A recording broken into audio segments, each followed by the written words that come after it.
Distributor ಅಲ್ಲದೆ ಚಿತ್ರರಂಗದಲ್ಲಿ ನಿರ್ಮಾಪಕರಾಗಿ ನಿರ್ದೇಶಕರಾಗಿ ಗುರುತಿಸ್ಕೊಂಡಿರುವಂಥದ್ದು. ನೀವು ಹೇಳ್ತಾ ಇದ್ರಿ ಸರ್ ನಾಯಕ ನಟನ ಫೇವರ್ ಆಗಿ ಅಂತೇಳಿ. ಒಬ್ಬ ಚಿತ್ರರಂಗದ ವ್ಯಕ್ತಿಯಾಗಿ ನಾನು ನಿಮಗೆ ಕೇಳುವಂಥದ್ದು, ನಿಜವಾಗ್ಲೂ ಅನಿಸುತ್ತೆ ಸರ್ ಒಬ್ಬ ನಾಯಕ ನಟನ ಅಭಿಮಾನಿಗಳು ಈ ಥರ ಮಾಡ್ತಾರೆ ಅಂತೇಳಿ. ಏನಕ್ಕೆ ಅಂದರೆ ಬೇರೆ ಸ್ಟಾರ್ಗಳ ಹೆಸರನ್ನ ಹೇಳ್ಕೊಂಡು ಕೆಲಸಕ್ಕೆ ಬಾರದೇ ಇರೋ ಅಥವಾ ಇಂಡಸ್ಟ್ರಿಗೆ ಸಂಬಂಧ ಬರದೇ ಇರೋರು ಮಜಾ ನೋಡೋದಕ್ಕೆ ಈ ರೀತಿ ಮಾಡ್ತಿರ್ಬೋದು ಅಂತ ನಿಮ್ಗೆ ಅನ್ಸಲ್ವಾ? ಇಲ್ಲ, ಇರ್ತಾರೆ ನೋಡಿ. ಇವಾಗ ನೋಡಿ, ನಾವು ಯಾವುದೋ ಒಂದು ಇಂಟರ್ವ್ಯೂ ಕೊಟ್ಟರೆ ಕೆಳಗಡೆಗೆ ರಿಮೇಕ್ ಡೈರೆಕ್ಟ್ರು ಅಂತ ಎಲ್ಲರೂ ಹಾಕ್ತಾರೆ. ಅಂದರೆ ಒಂದು 3 ಜನ 4 ಜನ ಒಂದು 100 ಕಮೆಂಟ್ಸ್ ಇತ್ತು ಅಂತಂದರೆ ಅದರಲ್ಲಿ ನಾನು ಹೇಳೋದು, ನಾನು ಮಾಡಿರೋದು 10 ಸಿನಿಮಾದಲ್ಲಿ ಒಂದು 5 ಸಿನಿಮಾ ರಿಮೇಕ್ ಸಿನಿಮಾ ಮಾಡಿದ್ದೀನಿ. ಅಂದರೆ ನನ್ನ ಓನ್ ಪ್ರೊಡಕ್ಷನಲ್ಲಿ 3 cinema, Gentleman, Pentagon, Love You Rachchu, ಸ್ವಮೇಕ್ ಸಿನಿಮಾ ಮಾಡಿದೆ.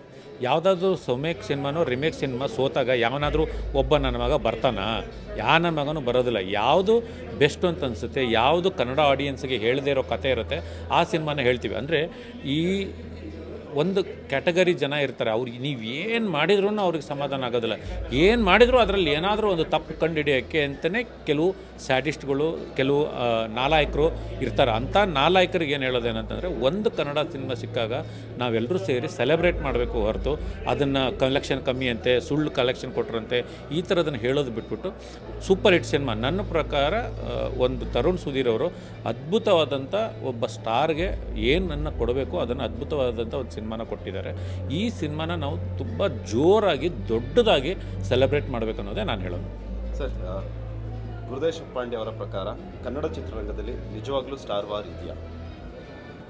ಇಲ್ಲ, ನನಗೆ ಗೊತ್ತಿಲ್ಲ. ನಿಜವಾಗ್ಲೂ ನನಗೆ ಸ್ಟಾರ್ ವಾರ್ ಇದೆಯಾ ಇಲ್ಲ ಅನ್ನೋದು ಗೊತ್ತಿಲ್ಲ. ನನಗೇನಂತಂದರೆ ಅವ್ರ ಹೆಸರು ಇವ್ರ ಹೆಸರು ಹೇಳ್ಕೊಂಡು ಈ ಟ್ವಿಟ್ಟರಲ್ಲಿ ಅನ್ನೆಸೆಸರಿ ವಿಡಿಯೋಗಳನ್ನು ಹಾಕ್ತಾ ಇರ್ತಾರೆ. ಆ ವಿಡಿಯೋಗಳನ್ನು ಮತ್ತು ಟ್ವೀಟ್ಗಳನ್ನು ನೋಡಿದಾಗ ಅನಿಸುತ್ತೆ. ಆದರೆ ನಿಜವಾದ ಫ್ಯಾನ್ ಫಾಲೋವರ್ಸು, ಬೇರೆ ಹೀರೋ ಇಷ್ಟಪಡೋರು ಇದನ್ನು ಮಾಡ್ತಾರಂತ ನನಗೆ ಗೊತ್ತಿಲ್ಲ. ನಾನು ಅದನ್ನು ರಿಸರ್ಚ್ ಮಾಡಿ ನಾನು ನೋಡಿಲ್ಲ. ಅದರಿಂದ ನನಗೆ ಗೊತ್ತಿಲ್ಲದಿರೋ ವಿಷಯನ ನನಗೆ ಅದು ಮಾಡ್ತಾರೆ ಅಂತ ನಾನು ಹೇಳೋಕ್ಕಾಗೋದಿಲ್ಲ.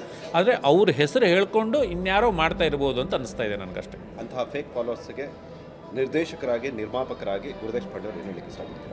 ಅದನ್ನು ಮಾಡಬೇಡಿಯಪ್ಪ ಅಂತ ಹೇಳ್ತಾ ಇದ್ದೀನಿ. ಅದನ್ನು ಮಾಡಬೇಡಿ, ದಯವಿಟ್ಟು ಮಾಡಬೇಡಿ. ಒಂದು ಒಳ್ಳೆ ಕನ್ನಡ ಸಿನಿಮಾ ಸಿಕ್ಕಾಗ ಆ ಸಿನಿಮಾನ ಸಪೋರ್ಟ್ ಮಾಡೋದು ಕಲ್ಯಾಣ. ಆ ಸಿನಿಮಾನ ಇನ್ನೂ ಸ್ವಲ್ಪ ಒಳ್ಳೆ ಕಲೆಕ್ಷನ್ ಮೂಲಕ, ಯಾಕೆಂತಂದರೆ ಇವಾಗ ನೋಡಿ, ನಾನೊಬ್ಬ ಡೈರೆಕ್ಟ್ರಾಗಿ, ನಾನೊಬ್ಬ ಪ್ರೊಡ್ಯೂಸರಾಗಿ ಕಾಟೇರ ಸಿನಿಮಾನ ನಂಬಿ ಈ ಸಿನಿಮಾ ಡಿಸ್ಟ್ರಿಬ್ಯೂಷನ್ ತೊಗೊಂಡಿದ್ದೀನಿ.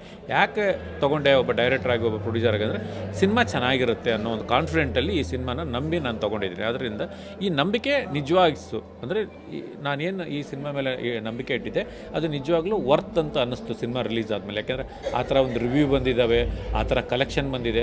ಅದರಿಂದ ಎಲ್ಲ ಸಿನಿಮಾಗಳಿಗೂ ನಾವು ಸಪೋರ್ಟ್ ಮಾಡಿದರೆ ಕನ್ನಡ ಇಂಡಸ್ಟ್ರಿ ಬೆಳೀತದೆ. ನಾವು ನಮಗೆ ಕಾಂಪಿಟೇಟರ್ ಆಗೋದು ಬೇಡ, ನಾವು ಹೊರಗಡೆಯವರು ಕಾಂಪಿಟೇಟರ್ ಆಗಿರೋಣ. ನಮ್ಮ ಹೀರೋಗಳ ಮಧ್ಯದಲ್ಲೇ ಕಾಂಪಿಟೇಟರ್ ತಂದಿಟ್ಟು ಅವ್ರನ್ನ ಸಿನಿಮಾ ರಿಲೀಸ್ ಆದಾಗ ಅವ್ರ ಬಗ್ಗೆ ಬ್ಯಾಡಾಗಿ ಹಾಕೋದು, ಅವ್ರನ್ನ ಫ್ಯಾನ್ಗಳನ್ನು ಹುಚ್ಚೆಪ್ಸೋದು, ಈ ಥರ ಮಾಡೋ ಬದಲು ನಾವು ನಮ್ಮ ಇಂಡಸ್ಟ್ರಿಯಲ್ಲಿ ಒಗ್ಗಟ್ಟಾಗಿದ್ದು ಬೇರೆ ಇಂಡಸ್ಟ್ರಿಯವ್ರನ್ನ ಜೊತೆ ಫೈಟ್ ಮಾಡೋದನ್ನು ಕಲಿಯೋಣ ಅಂತ ನಾನು ಹೇಳೋದು.